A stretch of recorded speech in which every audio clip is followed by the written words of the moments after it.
ಜಗದ್ಗುರು ರೇವಣ ಸಿದ್ದೇಶ್ವರ ಭಗವಾನ್ ಕಿ sound ಬರಬೇಕು.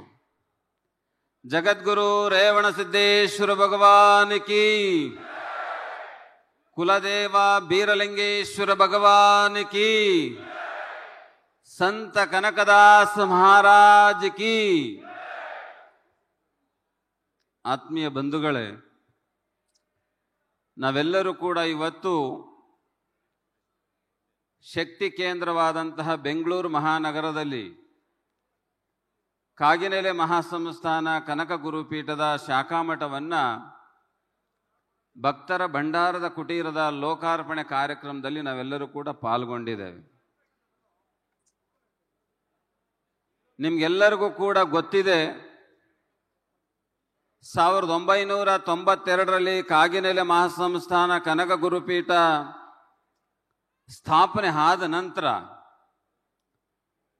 ರಾಜ್ಯದಲ್ಲಿ ಶೈಕ್ಷಣಿಕವಾಗಿ, ಸಾಮಾಜಿಕವಾಗಿ, ಧಾರ್ಮಿಕವಾಗಿ ಬೀರೇಂದ್ರ ಕೇಶವ ತಾರಕಾನಂದಪುರಿ ಮಹಾಸ್ವಾಮೀಜಿಯವರು ಸಮಾಜವನ್ನು ಮುನ್ನಡೆಸಿದರು. 2006ರಲ್ಲಿ ಜುಲೈ 6ನೇ ತಾರೀಕು ಅವರು ಲಿಂಗೈಕ್ಯ ಆದರು. ಇವತ್ತಿಗೆ ಅವರು ಲಿಂಗೈಕ್ಯ ಆಗಿ ಸುಮಾರು 19 ವಸಂತಗಳನ್ನು ಪೂರೈಸಿದೆ. ಅವರ ಪುಣ್ಯ ಸ್ಮರಣೆಯ ನೆನಪಿಗಾಗಿ ಬೆಂಗಳೂರಿನ ಶಾಖಾಮಠವನ್ನು ಇವತ್ತು ನಾವು ಲೋಕಾರ್ಪಣೆಯನ್ನು ಮಾಡ್ತಾ ಇದ್ದೇವೆ. ಬೆಂಗಳೂರು ಶಾಖಾಮಠ ಲೋಕಾರ್ಪಣೆ ಆಗೋದಕ್ಕಿಂತ ಮುಂಚೆ ಹರಿಹರ ತಾಲೂಕು ಬೆಳ್ಳೋಡಿಯಲ್ಲೂ ಕೂಡ ಒಂದು ಶಾಖಾಮಠವನ್ನು ನಾವು ಸ್ಥಾಪನೆಯನ್ನು ಮಾಡಿದ್ದೇವೆ. ನಮ್ಮ ಧ್ಯೇಯ ಏನಿದೆ ಅಂತಂದರೆ, ಯಾವುದೇ ಮಠಗಳು ಸರ್ಕಾರದ ಅನುದಾನವನ್ನು ತಗೊಂಡಲ್ಲೇ ಭಕ್ತರ ಕಾಣಿಕೆಯಲ್ಲಿ ಮಠಗಳು ನಿರ್ಮಾಣ ಆಗಬೇಕು ಅನ್ನುವಂಥದ್ದು ನಮ್ಮ ಉದ್ದೇಶವಾಗಿತ್ತು ಅನ್ನುವಂಥದ್ದು.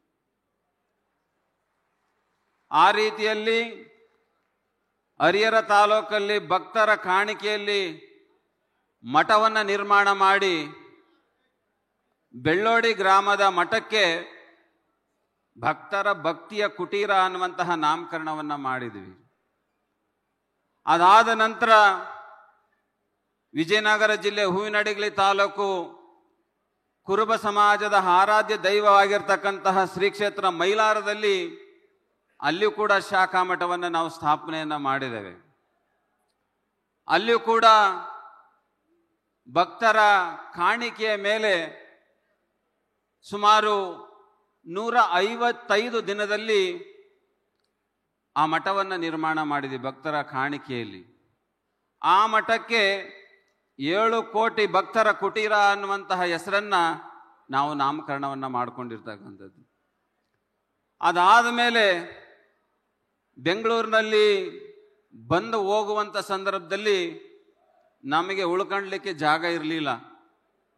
ಅಲ್ಲಿ ಗಲಾಟೆ ಮಾಡಬೇಡ, ಪುಸ್ತಕ ಹಂಚಾರ ಕ್ಲೀನಾಗಿ ಹಂಚ್ರಿ. ಪುಸ್ತಕ ಕೊಡಬೇಡ, ಆಮೇಲೆ ಕೊಡ್ರಿ. ಪುಸ್ತಕ ಕೊಡೋದು ನಿಲ್ಲಿಸ್ರಿ.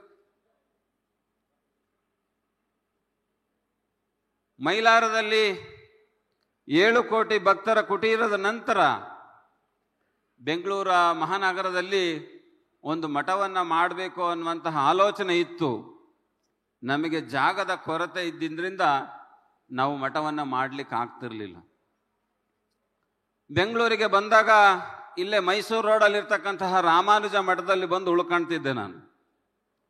ಅದನ್ನು ನೋಡಿದಂತಹ, ಅದನ್ನು ಗಮನಿಸಿದಂತಹ ಪಕ್ಕದಹಳ್ಳಿ ಭೀಮನಕುಪ್ಪೆಯ ಇವತ್ತು ಹಾಲಿ ರಾಮವಳ್ಳಿ ಗ್ರಾಮ ಪಂಚಾಯತಿ ಅಧ್ಯಕ್ಷರಾದಂತಹ ಮಹೇಶ್ ಅವರು, ಬುದ್ಧಿ ನೀವು ಇಲ್ಲೆಲ್ಲ ಬಂದು ಉಳ್ಕೊಳ್ತೀರಾ, ನೀವು ನಮ್ಮ ಮಠವನ್ನು ಮಾಡಿ ನಾನು ಜಾಗವನ್ನು ಕೊಡ್ತೇನೆ ಅಂತಂದೇಳಿ ಇವತ್ತು ಮಠವನ್ನು ನಿರ್ಮಾಣ ಮಾಡಲಿಕ್ಕೆ ಸುಮಾರು 10 ಕೋಟಿ ವೆಚ್ಚದಲ್ಲಿ ಬೆಲೆ ಬಾಳುವಂತಹ ಆಸ್ತಿಯನ್ನು ಮಠಕ್ಕೆ ದಾನಿಯನ್ನಾಗಿ ಮಾಡಿದರು. ಆ ಮಠಕ್ಕೆ ಜಮೀನನ್ನು ದಾನ ಮಾಡಿದ ನಂತರ ಮಠವನ್ನು ನಿರ್ಮಾಣ ಮಾಡಬೇಕು ಅನ್ನುವಂಥ ಸಂಕಲ್ಪವನ್ನು ಮಾಡಿದ್ವಿ. ಭೂಮಿ ಪೂಜೆಯನ್ನು ಮಾಡಿದ್ವಿ. 2023 ಜುಲೈ 2ನೇ ತಾರೀಕು ಈ ರಾಜ್ಯದ ಮುಖ್ಯಮಂತ್ರಿಗಳು, ಮಠದ ಧರ್ಮದರ್ಶಿಗಳಾದಂಥ ಸಿದ್ದರಾಮಯ್ಯನವರು ಅವತ್ತು ಭೂಮಿ ಪೂಜೆಯನ್ನು ನೆರವೇರಿಸ್ಕೊಟ್ರು. 2023 ಇವತ್ತಕ್ಕೂ ಸುಮಾರು 734 ದಿನಗಳ ನಂತರ ಇವತ್ತು ಭಕ್ತರ ಭಂಡಾರದ ಕುಟೀರ ನಿರ್ಮಾಣ ಆಗಿದೆ ಅನ್ನುವಂಥದ್ದು. ಬಂಧುಗಳೇ, ನನಗೆ ಒಂದು ಬಹಳ ಖುಷಿ ಆಗುತ್ತೆ. ಏನಂತಂದ್ರೆ, ಈ ಮಠವನ್ನ ನಿರ್ಮಾಣವನ್ನ ಮಾಡುವಂತ ಸಂದರ್ಭದಲ್ಲಿ ನೀವು ಕೊಟ್ಟಂತ ಸಹಕಾರ ನಾವು ಯಾವತ್ತೂ ಕೂಡ ಮರೆಯ ಆಗಿಲ್ಲ ಅನ್ನುವಂಥದ್ದು. ಯಾವುದೇ ಒಂದು ಕಾರ್ಯಕ್ರಮವನ್ನ ಮಾಡಬೇಕಾದ್ರೆ, ಕಾರ್ಯಗಳನ್ನು ಮಾಡಬೇಕಾದ್ರೆ ಸಾಕಷ್ಟು ವಿಘ್ನಗಳು ಬರ್ತವೆ, ಸಾಕಷ್ಟು ಕಷ್ಟಗಳು ಕೊಡ್ತಾರೆ, ಕಷ್ಟಗಳು ಬರ್ತವೆ.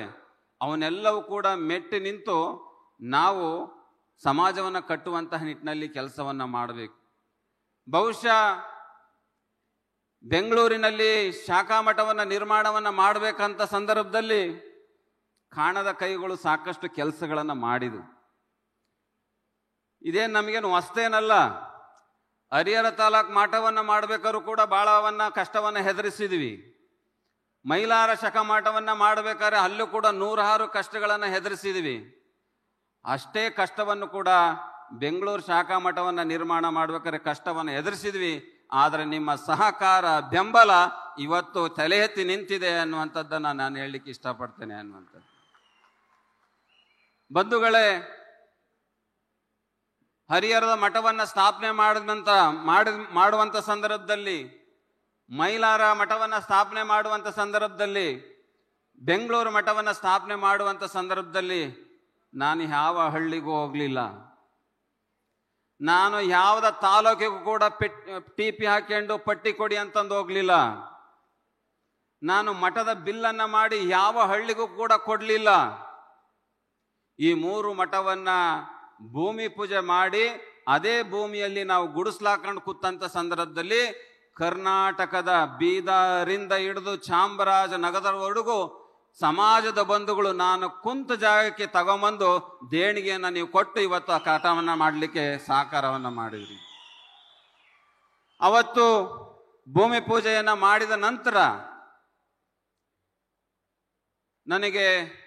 ನಾನು ಯಾವುದೇ ಕಟ್ಟಡವನ್ನು ಮಾಡಬೇಕಾದ್ರೆ ನಮ್ಮದು ಬ್ಯಾಲೆನ್ಸ್ 0 ಇರುತ್ತೆ. 0 ಬ್ಯಾಲೆನ್ಸಲ್ಲೇ ನಾವು ಕಟ್ಟಡವನ್ನು ನಿರ್ಮಾಣವನ್ನು ಮಾಡ್ತೇವೆ. ಭೂಮಿ ಪೂಜೆಯನ್ನು ಮಾಡಿದಂಥ ಸಂದರ್ಭದಲ್ಲಿ ಆ ವೇದಿಕೆ ಒಳಗಡೆ, ಸ್ವಾಮೀಜಿ ನೀವು ಧೈರ್ಯ ಮಠವನ್ನು ಕಟ್ಟಿ ನಾನು ಆರಂಭದಲ್ಲೇ 50 ಲಕ್ಷ ರೂಪಾಯಿ ಕೊಡ್ತೇನೆ ಅಂತಂದೇಳಿ ನಮ್ಮ ಬೈರ್ತಿ ಸುರೇಶ್ ಅಣ್ಣವರು ಅವತ್ತು 50 ಲಕ್ಷ ರೂಪಾಯಿ ನಾನು ಅನೌನ್ಸನ್ನು ಮಾಡಿದರು. ಅದು ಆರಂಭದ ಶುಲ್ಕ.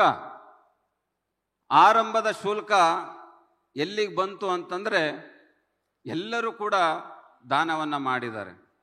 ಬೈರ್ತಿ ಸುರೇಶ್ ಅವರು 50 ಲಕ್ಷ ರೂಪಾಯಿಯನ್ನು ಕೊಟ್ಟರು. ಶಾಮ್ನವ್ರು ಶಿವಶಂಕರಪ್ಪನವರು 25 ಲಕ್ಷ ರೂಪಾಯಿಯನ್ನು ಕೊಟ್ಟರು. ಬಸವರಾಜ್ ಬೊಮ್ಮಾಯಿನವರು 25 ಲಕ್ಷ ರೂಪಾಯಿಯನ್ನು ಕೊಟ್ಟರು. ಪ್ರಿಯಾ ಕೃಷ್ಣ ಅವರು 25 ಲಕ್ಷ ರೂಪಾಯಿಯನ್ನು ಕೊಟ್ಟರು.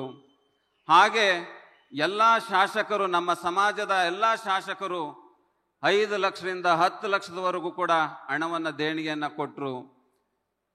50 ಲಕ್ಷದಿಂದ ಹಿಡಿದು 5 ರೂಪಾಯಿವರೆಗೂ ನನಗೆ ಕಾಣಿಕೆಯನ್ನು ಬಂದಿದೆ. ಆ ಕಾಣಿಕೆಯ ಎಲ್ಲ ಸವಿವಾರ ಈ ಲೆಕ್ಕಪತ್ರದಲ್ಲಿದೆ ಅನ್ನುವಂಥದ್ದು. ಸುಮಾರು 2023 ಜುಲೈ 2ನೇ ತಾರೀಕು ನಾವು ಭೂಮಿ ಪೂಜೆ ಮಾಡಿದ ನಂತರ 2025 3ನೇ ತಾರೀಕಿನವರೆಗೂ ಬಂದಂತಹ ಹಣ ನಮಗೆ ಸುಮಾರು 4,74,34,624 ರೂಪಾಯಿ ನನಗೆ ತಲುಪಿದೆ, ನನ್ನ ಅಕೌಂಟಿಗೆ ತಲುಪಿದೆ ಅನ್ನುವಂಥದ್ದು. ಇವತ್ತು ನಿಮ್ಮ ಮುಂದೆ ನಿಂತಿರ್ತಕ್ಕಂಥ ಕಟ್ಟಡದ SR ರೇಟ್ ಪ್ರಕಾರ, ಸರ್ಕಾರಿ ರೇಟ್ ಪ್ರಕಾರ 6 ಕೋಟಿ ವೆಚ್ಚ ಆಗ್ತಾ ಇದೆ ಅನ್ನುವಂಥದ್ದು. 6 ಕೋಟಿ ವೆಚ್ಚದಲ್ಲಿ ಯಾರಿಗಾದ್ರೂ ಕಟ್ಟಕ್ಕೆ ಕೊಟ್ಟರೆ 6 ಕೋಟಿ ರೂಪಾಯಿ ಆಗುತ್ತೆ. ಆದರೆ ನೀವು ಕೊಟ್ಟಂಥ ಹಣವನ್ನು ಒಂದೊಂದು ರೂಪಾಯಿನೂ ಕೂಡ ಅದು ದುರುಪಯೋಗ ಆಗದಾಗೆ ಅಲ್ಲೇ ನಿಂತು ನಾವು ಕಟ್ಟಿದ್ದೀವಿ. ಎಷ್ಟು ಕಟ್ಟಿದ್ವಿ ಅಂತಂದರೆ 6 ಕೋಟಿ ರೂಪಾಯಿಯಲ್ಲಿ ಕಟ್ಟುವಂತಹ ಕಟ್ಟಡವನ್ನು 3,69,00,000 ನಾವು ಇವತ್ತು ಈ ಕಟ್ಟಡವನ್ನು ಸಮಾಜಕ್ಕೆ ಅರ್ಪಣೆಯನ್ನ ಮಾಡ್ತಾ ಇದ್ದೇವೆ.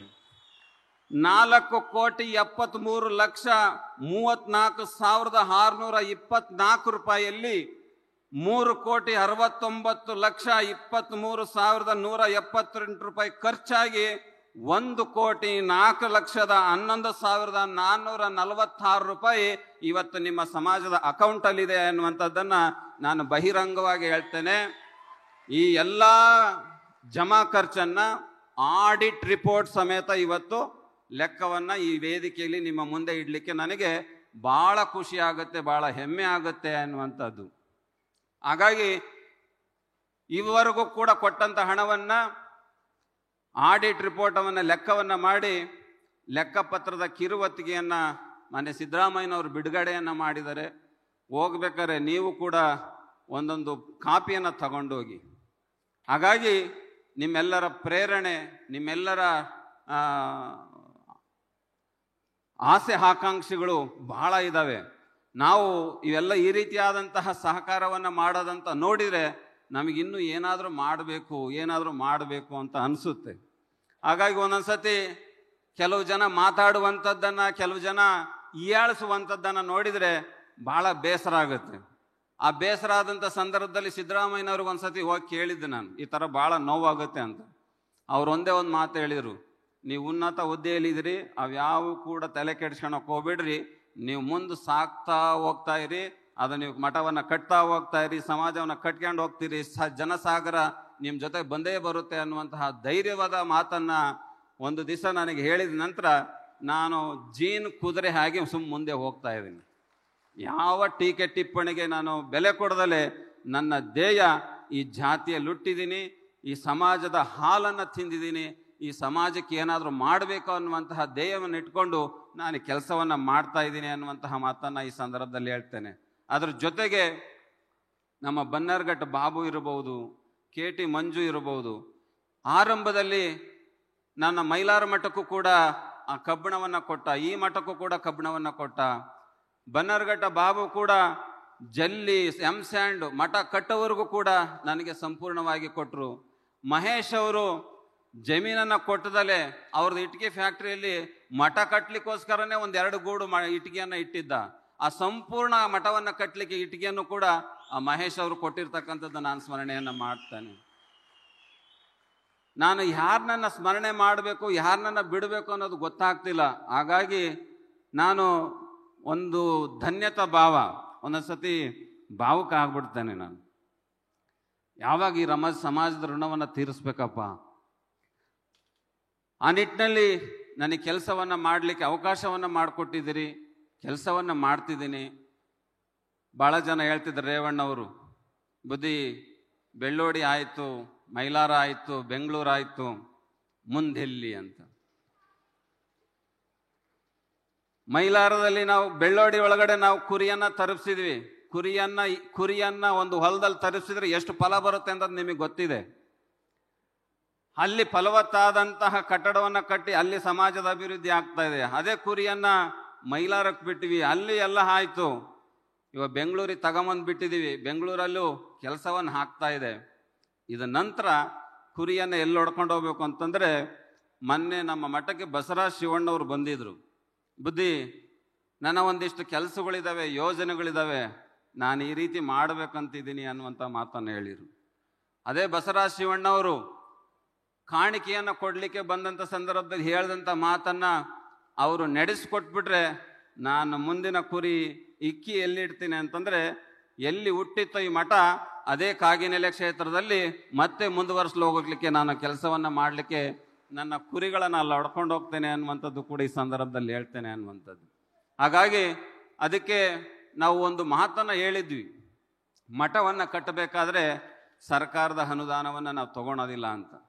ಆದರೆ ನಮ್ಮ ಮಠಕ್ಕೆ ಸಮುದಾಯ ಭವನಕ್ಕೆ ನಾವು ಅನುದಾನವನ್ನು ತಗೊಂಡಿದ್ದೇವೆ, ಹಾಸ್ಟೆಲ್ಗಳನ್ನು ಕಟ್ಟಲಿಕ್ಕೆ ಅನುದಾನವನ್ನು ತಗೊಂಡಿದ್ದೇವೆ, ಮತ್ತು ಶಾಲೆಗಳನ್ನು ಕಟ್ಟಲಿಕ್ಕೆ ಅನುದಾನವನ್ನು ತಗೊಂಡಿದ್ದೇವೆ.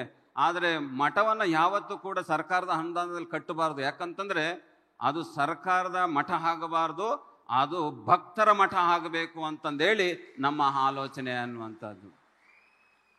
ಇವತ್ತು ಬೆಂಗಳೂರಲ್ಲಿ ದೊಡ್ಡ ದೊಡ್ಡ ಜನಗಳು, ವ್ಯಕ್ತಿಗಳಿದ್ದಾರೆ. ಒಬ್ಬರಿಗೆ ಯಾರಿಗಾದ್ರೂ ಹೇಳಿದ್ರೆ ಅದೆಲ್ಲ ಕಿಲಿಕೈಯನ್ನ ಕಟ್ಟಿ ಕೊಡುವಂತಹ ವ್ಯಕ್ತಿಗಳು ನಮ್ಮ ಬೆಂಗಳೂರಲ್ಲಿದ್ದಾರೆ. ನಾನು ಯಾಕೆ ಅವ್ರಿಗೆ ಹೇಳಲಿಲ್ಲ ಅಂತಂದ್ರೆ, ಯಾರಾದರೂ ಒಬ್ಬ ವ್ಯಕ್ತಿ ಮಠವನ್ನ ಕೊಟ್ಟಿದ್ರೆ, ಬೈ ನಾನು ಕಟ್ಟಿದ್ ಕೊಟ್ಟ ಮಠ, ಅವನ ಮಗ ಹೇಳ್ತಾನೆ ನಮ್ಮ ಅಪ್ಪ ಕೊಟ್ಟಿದ್ದ ಮಠ, ಅವನ ಮೊಮ್ಮಗ ಹೇಳ್ತಾನೆ ನಮ್ಮ ತಾತ ಕಟ್ಟಿದ್ದು ಕೊಟ್ಟ ಮಠ.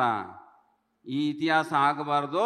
ಇದು ನಾವು ಕಟ್ಟಿದ ಮಠ ಆಗಬೇಕು ಅನ್ನುವಂತಹ ಉದ್ದೇಶದಿಂದ ನಿಮ್ಮರ ದಕ್ಷಿಣೆಯನ್ನು ಇಸ್ಕೊಂಡು ಭಿಕ್ಷೆಯನ್ನು ಇಸ್ಕೊಂಡು ನಾವು ಇವತ್ತು ಮಠವನ್ನು ಕಟ್ಟಿರ್ತಕ್ಕಂಥದ್ದು.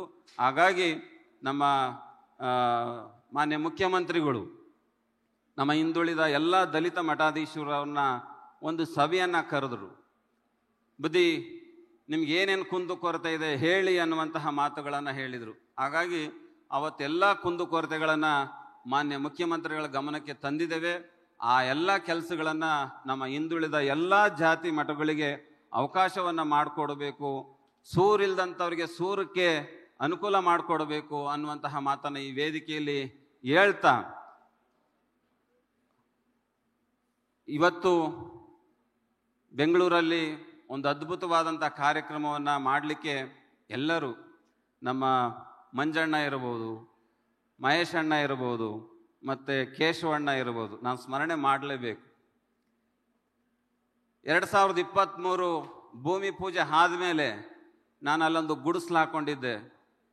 2 ವರ್ಷ ನನಗೆ ಅನ್ನ ಆಶ್ರಯ ಕೊಟ್ಟು ಆ ಮಠವನ್ನು ಕಟ್ಟಲಿಕ್ಕೆ ಅವಕಾಶವನ್ನು ಮಾಡಿ ನನ್ನ ಬೆನ್ನಿಗೆ ನಿಂತು ಮಂಜಣ್ಣ, ಕನಕ ಗುರುಪೀಠದ ಕಾರ್ಯದರ್ಶಿಗಳು, ಜಮೀನು ನೀಡಿದಂಥ ಮಹೇಶ್ ಅವರು, ಚೆಕ್ ಪೋಸ್ಟಿನ ಕೇಶವಮೂರ್ತಿಯವರು, ಅವರಿಗೊಬ್ಬರು ಮೂವರಿಗೂ ಜೋರಾಗಿ ಚಪ್ಪಾಳೆ ಹೊಡೆದ್ರ ಮೂಲಕ ಅವ್ರಿಗೆ ಅಭಿನಂದನೆಗಳನ್ನು ಸಲ್ಲಿಸೋಣ.